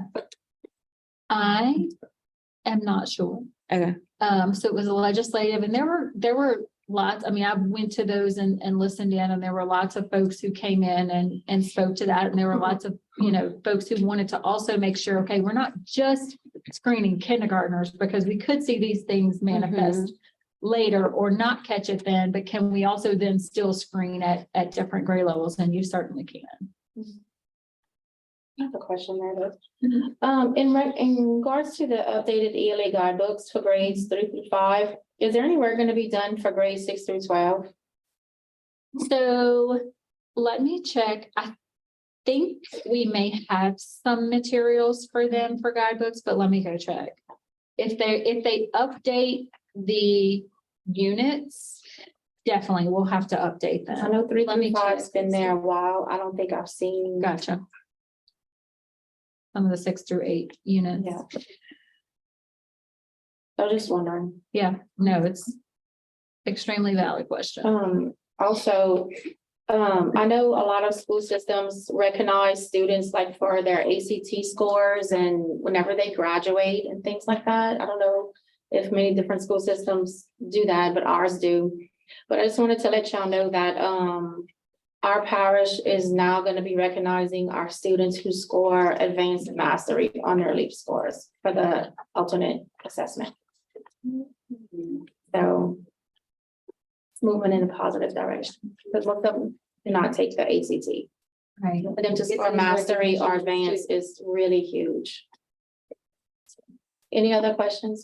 Yes, ma'am. When are you guys, accepting new applicants for a seat? Our SEEP applicants for this year, we always open that in the spring. And so I'll bring that to y'all as well whenever we open. So we always open in the spring, and then we try to do May or June interviews, much like you all know, they take quite some time. But we usually do our interviews May through June. That way we have our newest members start with us in the September meeting. Thank you. Any other questions? Any public comment? Hearing none, the report requires no action and will be placed on file. The next item of business is the report of the Governor's Office of Elderly Affairs. The chair recognizes Sherry Crane for the report. Good afternoon, everybody. My report is on the yellow. It's going to be quite short due to technology. The other half, not the better half. So EPS is usually the information that I give you where it breaks down the number of cases that we've received. With our ARPA funds, we had our system updated, and it was completed at the beginning of September. However, when we started running reports and cross-referencing to make sure that that system is doing the reporting correctly, we found a lot of errors and it wasn't really accurate.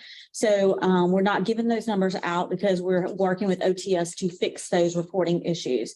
So hopefully that'll be done next quarter. I'll be able to report on those.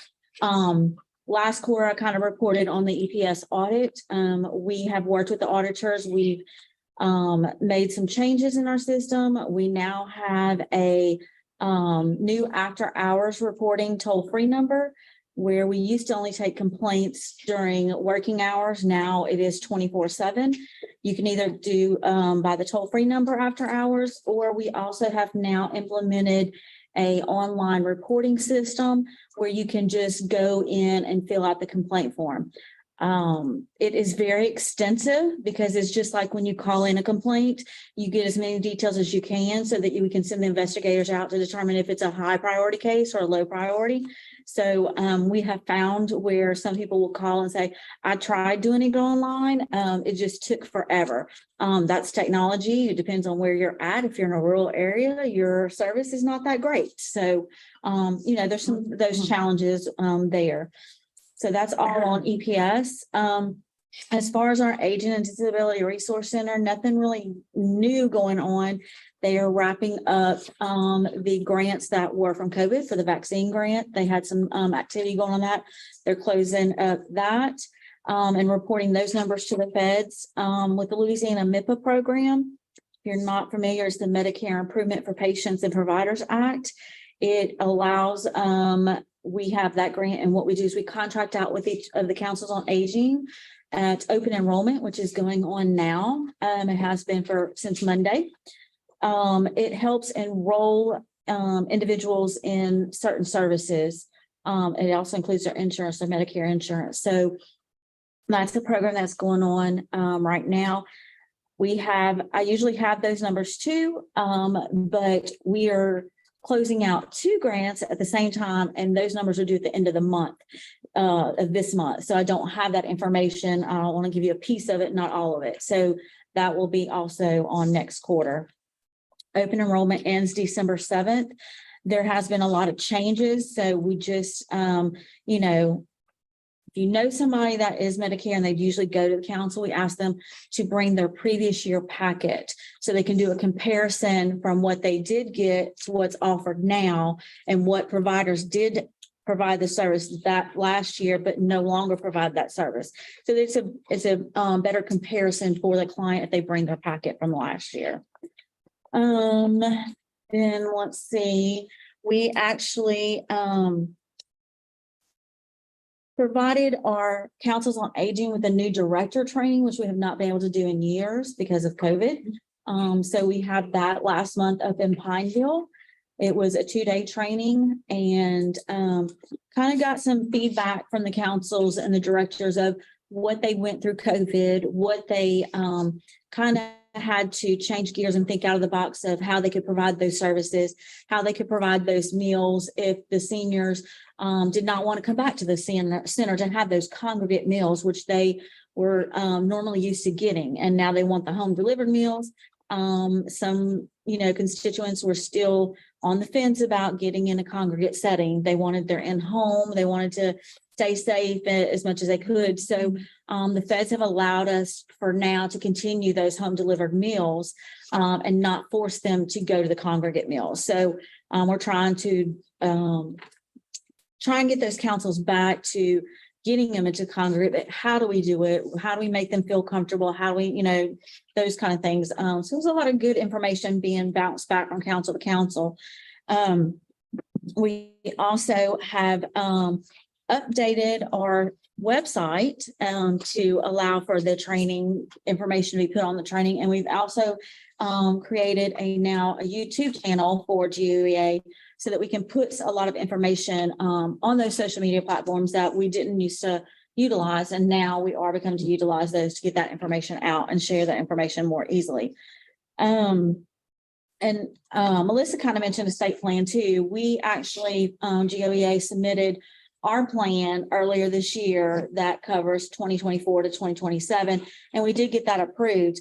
And I just feel your pain because I did that and it was my first time to do it. And it was very long. I thought it was going to be easy plug and play from the last one. And they changed all the requirements on me. And I'm like, oh, great. So it took me about 6 months worth of work to submit that plan. So you kind of have to say what each program is going to be doing to meet those requirements that we have to meet. And how we're going to provide that data to prove that we did do what we said we were going to do. And they really hold you to that. So that's your funding, so you have to make sure that all units are doing what they're supposed to be doing. And it can be quite tedious. So if you need some assistance, just reach out. Other than that, that's all that I have. And hopefully with our systems being updated, we'll be able to provide that data next quarter. Are there any, thank you. Are there any questions from council members on the report? Any public comment? Hearing none, the report requires no action and we place on file. If there is no objection, the meeting will recess for 10 minutes. No objection. Okay. Hearing none, the meeting is at recess. It is now 2:49 or 2:50. We'll recess until 3 o'clock. Have we powered through? My dad. You have an objection? Do you want to, do. okay, do you want to object then? That's different than them judging to look. Or the. You want to object and power through? Like, can we have? Yes. Enjoy, no, okay. Turn to all. She just told you to turn me up. Yeah. Yeah. Sorry. Is everybody okay with that? Okay, so we're gonna power through. All right, That's a plan. I'm just following the rules, girl. Right. The next item for business is the report of the Governor's Office of Disability Affairs. The chair recognizes Ms. Bambi Porzoa for the report. Hey, everyone. Exciting, this is my report. You don't have to talk a lot. On the front of this is the Gold Awards. You see it on the screen. It's gonna be on November 13th this year, which is earlier than normal. You have to have your nominations in by the 31st. Please nominate people if you know people that would be deserving. You could see on here a list of all those awards that are on the screen. And so I really encourage you guys to nominate people. And we also have the Inclusive Art Contest that day. And the theme for this year is Nothing About Us Without Us. And that is open to anyone. Anybody who wants to draw you don't have to have a disability. It doesn't matter your age, you can enter the contest. But that has to be in by the 31st as well. It's at the Old State Capitol. It's gonna be a great event. Oh, and then some of the members were asking me earlier during lunch if they wanted to meet the governor. I said, the one place I know the governor will be between now and the end of his term is the Gold Awards. So if you want to go, you can meet the governor, take a picture in between the programs. So, and then there's some other information. There's the link on the second page to all the recordings from our GOTA conference this year. And just a interesting fact, you can see that link. You just change the 23 to 22 or 21, and you can get to all the previous year's recordings of conferences as well. And there's some good information there if you ever researching that. And then you can kind of read the rest of this. This will be my last report. It might not be my last meeting, but this will be my last report as the director of the Governor's Office of Disability Affairs. And I just wanted to throw this in. As we have a change of administration, I really encourage you guys to reach out to people that'll be in leadership in the new administration. It is really important that those of us who are advocates can get the ear of people who are going to be within the new administration. I don't know who that's going to be yet, but I know when Governor Edwards took office, you know, we made concerted efforts to be able to get in. Look at who's on the transition teams for the new administration. Look and see if you know somebody. You don't have to agree with everything, but if you can build relationships with certain people, we can make inroads. And if you ever have to use my name to say that you know me and I'm your friend, that's fine. If you have to use my name and say you know me and you don't like me, and that pushes the agenda, do it. Do whatever you have to do to advocate and continue moving, moving forward with what our people with disabilities need and their families. So thank you, guys. Thank you. I have a what? Yes, ma'am, go ahead, Jill. Just not necessarily related to your report, but so are you resigning? Are you pointing to me? No. Me? Sharon. No, Okay. I'm in a classified position. Oh, okay. Yeah. All right, any other public, any questions or concerns from our council? At the risk of trying to not take too much, I just want to take a second to recognize Bambi as the executive director of GOTA and the awesome work that you guys have done over the last 8 years.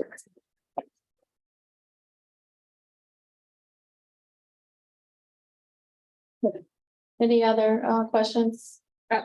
Yes, ma'am. I second that. Bambi and I have developed a relationship. Support both ways. She's shown up to SEEP, she's proxied, she's come to our Bessie board meetings and made comment, and I appreciate it. I really do. Look forward to still seeing you. Any public comments? Hearing none, the report requires no action and we placed on file.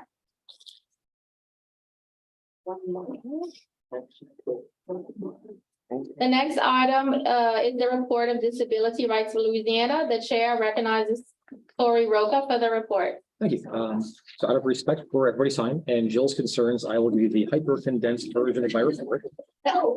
Is so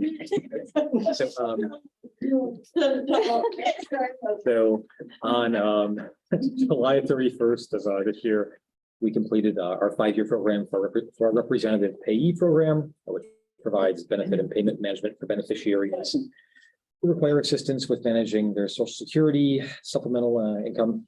We are beginning a new 5-year program, but over the past 5 years in that program, we have completed 1,382 appointments, identified 1,418 deficiencies, made 153 referrals, and submitted 376 corrective action plans to representative payees.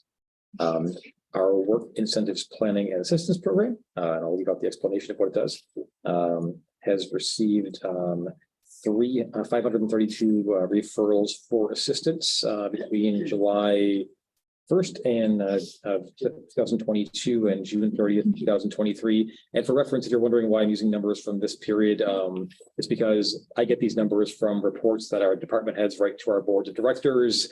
And so it's pretty much whatever they write to the board of directors is how I get my information for these reports. So, our community living ombudsman program between March 1st of this year and August 31st of this year filed 13 complaints with LDH's health standards section about conditions in group homes and ICFDDs. Our client assistance program, let's see. Visited and presented on our services to New Horizons Independent Living Center in Shreveport. And the Tunica Biloxi tribe in Marksville. We also met with the Rehabilitation Service Administration during its audit of LRS. Our FAIR program, which is our financial access and inclusion and resources program, which helps people with disabilities who are formerly incarcerated. Between April 1st of this year and June 30th of this year, 18 of our 64 clients were employed. There 8 were connected to vocational programs for job counseling. 56% of the employed clients were working full-time, while 44% were working part-time. And the average hourly wage during this period for the people in that program was $13.20 per hour. Through client successes, an update on legal work. We are working on following up on the Cooper litigation. The Cooper litigation involves action that we were involved in which people who were found not guilty by reason of insanity or incompetent to stand trial were not being admitted to inpatient psychiatric facilities for care and treatment promptly. That is an ongoing problem, and we are taking part in a work group to try and deal with that. And a lot of it basically involves people not being able to get into Elms in a reasonable amount of time. And that's the condensed version of the report. If you have any questions, please ask. I have a comment real quick. No, a comment for the next meeting. Tori, would you serve like as a resource for if they're worried about drafting a letter or something regarding the felons in classrooms?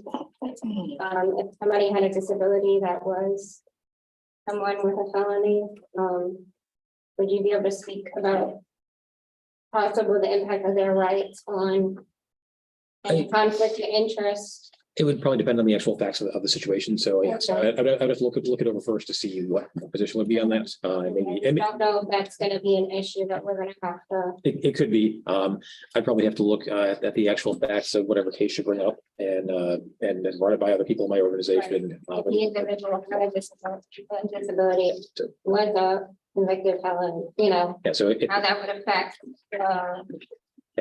classroom. So if you're thinking of specific cases and you could like give me the information about that before the meeting, I can look it over and run it to my people in my organization to see what our position would be on it.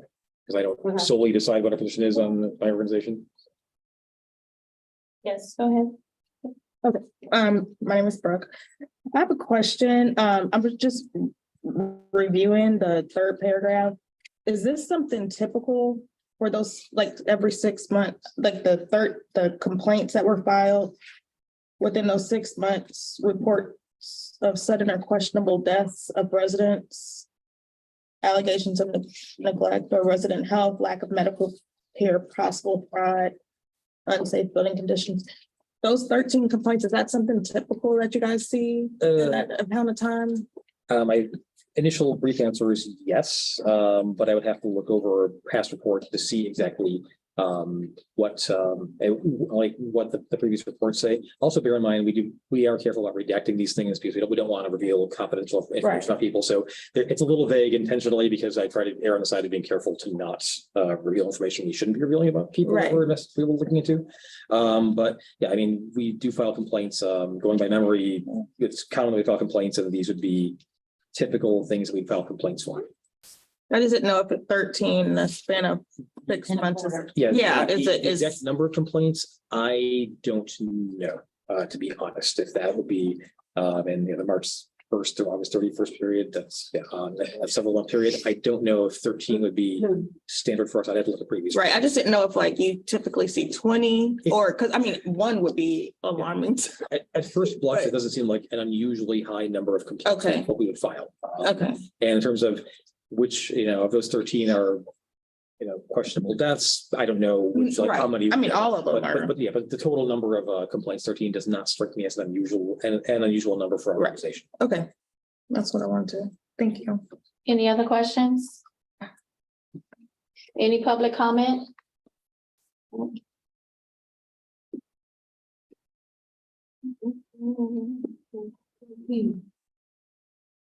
Since there is hearing none, the report requires no action and will be placed on file. The next order of business is the report from the Office of Citizens with Developmental Disabilities. The chair recognizes Mr. D. Foster Hagan for the report. So mine is the last one, but it's in this one. Just, I'm not gonna read it. I'm not even gonna go through it, but I just want to highlight four or five quick things that we've been getting, I guess, the most questions on lately. So the council had advocated to add incontinence supplies for adults in our OCD home community-based waivers. That did start October 1st, but we're still working on the communications. So there's still folks kind of asking. We have done some training with our support coordinators. What will happen if you are an adult who has a medical need? There's a form that we use called a 90L. They'll have to have medical documentation on there that there's a medical need for incontinence supplies. And then it's not limited just to diapers or whatever the correct term, disposable briefs. It can be any continence supplies that are needed up to $2,500 in that person plan of care year. And so the support coordinator, again, will be assisting folks with that. I should say effective October 1st for the new opportunities waiver and the residential options waiver. The supports waiver we are delayed on that because we have to get that into our and through a waiver amendment before we can implement that. But that we are working on that and we will be having amendment out soon. The next thing is an update on vocational services. I'm super excited that we were able to get a rate increase for activities called community life engagement and community career planning. So a lot of the services that we had in the past in OCDD, like day program services or vocational services, we're kind of like one person, one staff person with 8 people. So if you're trying to go in the community with 8 people, that's not easy. It's not easy on a van, it's not easy. So with the community life engagement and community career planning, the focus is on smaller groups. It's like giving a higher rate to providers. So because it's going to take more if you need more staff or you need more transportation. So we were able to get rate increases for those 2 new programs. And then in January 1, we're going to have some service realignment. So in our now, our road and our supports waiver, those services and rates are going to be aligned around those services as well as others, just to help people navigate through that. We do have a road show coming up. We sent it out through the council. I've gotten a lot of questions about a virtual option that was accidentally left off of that original flyer. We're working on an updated flyer now that'll add a Region 9 meeting location. We're still trying to find a meeting 9 meeting location, and it'll add the virtual option. I asked the self-determination committee meeting yesterday for some feedback. They've given me some feedback we'll take into account. As a result, we are looking at doing an evening virtual session as well as a day virtual session. That roadshow will focus on, there still seems to be some misinformation about the post-PHE pandemic, what folks can and can't do. So we'll be trying to clear those up, as well as providing some information on some upcoming things or what we're planning to work on this year. And then we also have upcoming, this flyer should be going out, if not this week, it'll be next week.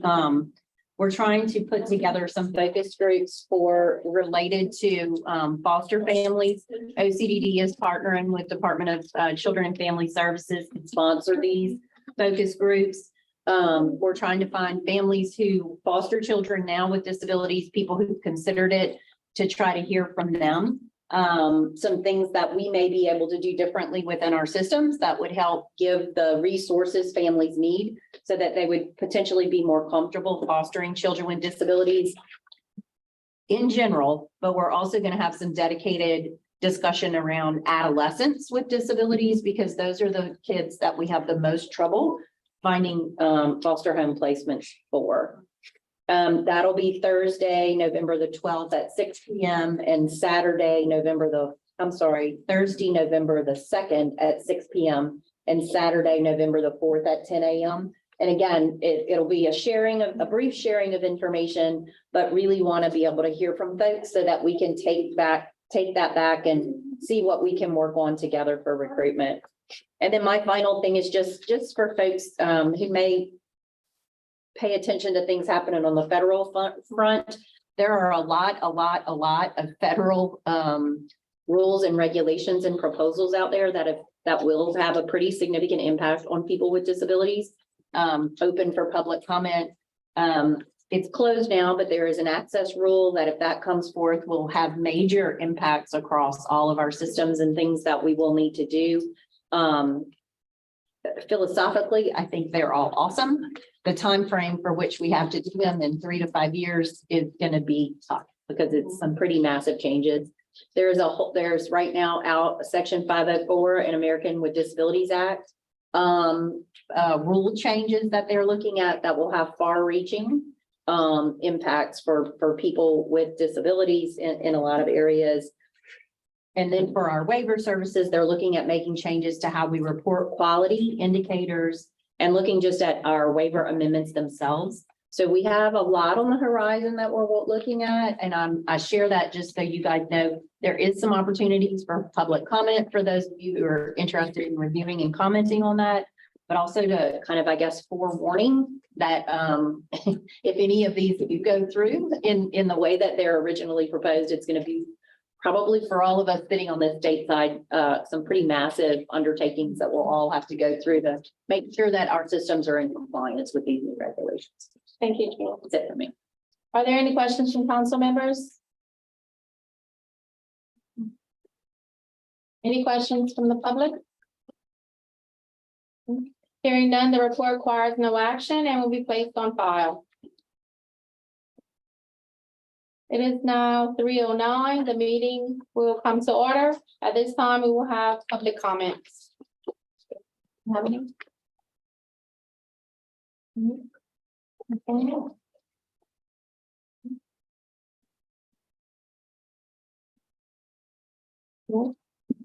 I'd like to thank everyone for your comments, questions, and concerns. At this time, we will have announcements. The chair recognizes Ebony Haven. Any announcements? I just want to thank the members that we are replacing. I know Rosalind hasn't been to a meeting in a while, but we do want to thank her for her service.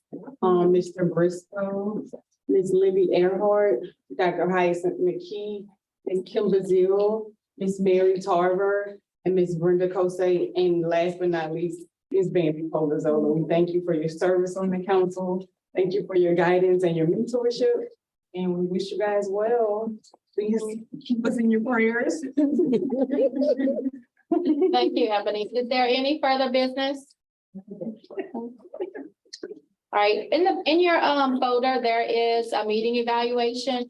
If you could get this back to Ebony or even email it to them, we'd appreciate it, just to make things a little better for everyone. If there are no objections, the meeting is now adjourned.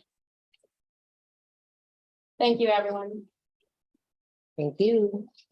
Good job, girl.